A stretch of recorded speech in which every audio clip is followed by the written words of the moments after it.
जगत को त्रास देने वाला रावण अपने कुटुंब सहित नष्ट हो चुका था। कौशलाधीश राम के नेतृत्व में चारों ओर शांति थी।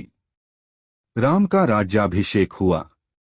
राजा राम ने सभी वानर और राक्षस मित्रों को ससम्मान विदा किया।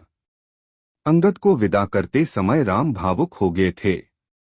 हनुमान को विदा करने की शक्ति तो श्री राम में भी नहीं थी। माता सीता भी उन्हें पुत्रवत मानती थी। हनुमान अयोध्या में ही रह गए।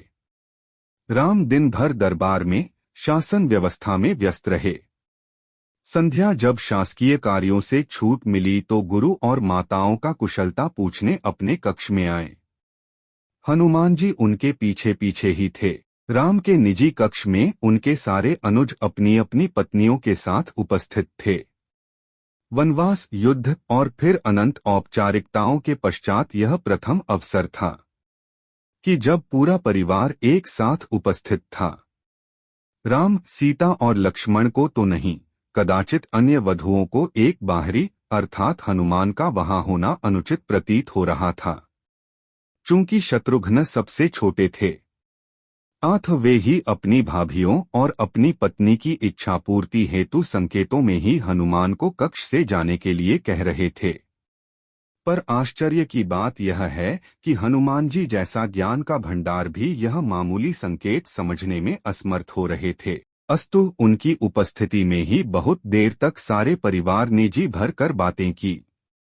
फिर भरत को ध्यान आया कि भैया भाभी को भी एकांत मिलना चाहिए। उर्मिला को देख उनके मन में हुक उठती थी। इस पतिव्रता को भी अपने पति का सानिध्य चाहिए। अतः उन्होंने राम से आज्ञा ली और सबको जाकर विश्राम करने की सलाह दी।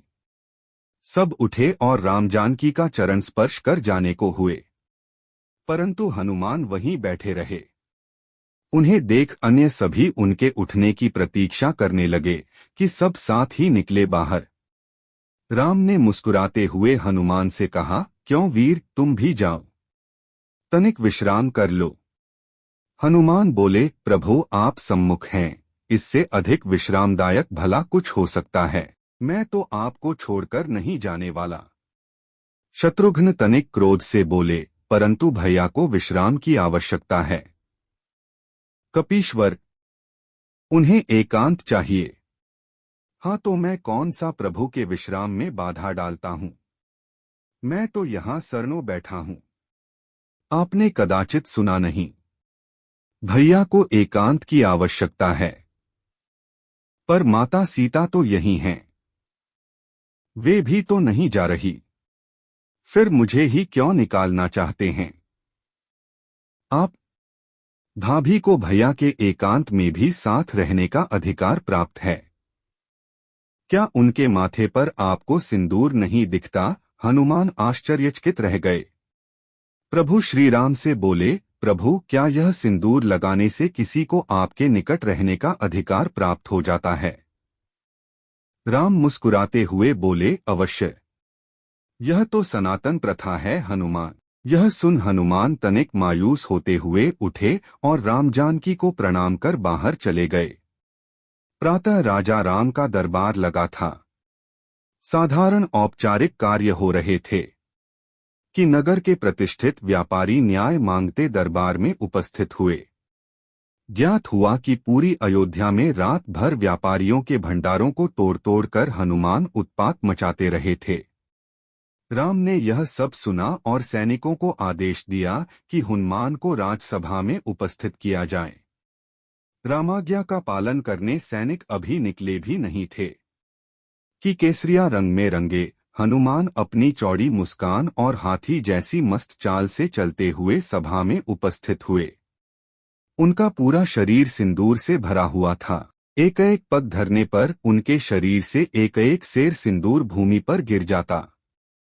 उनकी चाल के साथ पीछे की ओर वायु के साथ सिंदूर उड़ता रहता। राम के निकट आकर उन्होंने प्रणाम किया। अभी तक सन्न होकर देखती सभा एकाएक जोर से हंसने लगी। अंततः बंदर ने बंदरों वाला ही काम किया। अपनी हंसी रोकते हुए सौमित्र लक्ष्मण बोले, यह क्या किया कपिश्रेष्ठ? यह सिंदूर से स्नान क्यों किया? क्या यह आप वानरों की कोई प्रथा है? हनुमान प्रफुल्लित स्वर में बोले, अरे नहीं भैया, यह तो आर्यों की प्रथा है। मुझे कल ही पता चला कि अगर एक चुटकी सिंदूर लगा लो तो प्रभु राम के निकट रहने का अधिकार मिल जाता है। तो मैंने सारी अयोध्या का सिंदूर लगा लिया। क्यों प्रभु, अब तो कोई मुझे आपसे दूर नहीं कर पाएगा ना? सारी सभा हंस रही थी और भरत हाथ जोड़े अश्रु बहा रहे थे। यह देख शत्रुघ्न बोले, भैया सब हंस रहे हैं और आप रो रहे हैं, क्या हुआ? भरत स्वयं को संभालते हुए बोले, अनुज तुम देख नहीं रहे? वानरों का एक श्रेष्ठ नेता, वानर राज का सबसे विद्वान मंत्री, कदाचित संपूर्ण मानवजाति का सर्वश्रेष्ठ वीर, सभी सिद्धियों सभी निधियों का स्वामी, वेद पारंगत, शास्त्र मर्मज्ञ, यह कपिश्रेष्ठ अपना सारा गर्व सारा ज्ञान भूल कैसे राम भक्ति में लीन है। राम की निकटता प्राप्त करने की कैसी उत्कंठ इच्छा, जो यह स्वयं को भूल चुका है। ऐसी भक्ति का वरदान कदाचित ब्रह्मा भी किसी को न दे पाए। मुझ भरत को राम का अनुज मान भले कोई याद कर ले, पर इस भक्त शिरोमणि हनुमान को संसार कभी भूल नहीं पाएगा। हनुमान को बारंबार प्रणाम।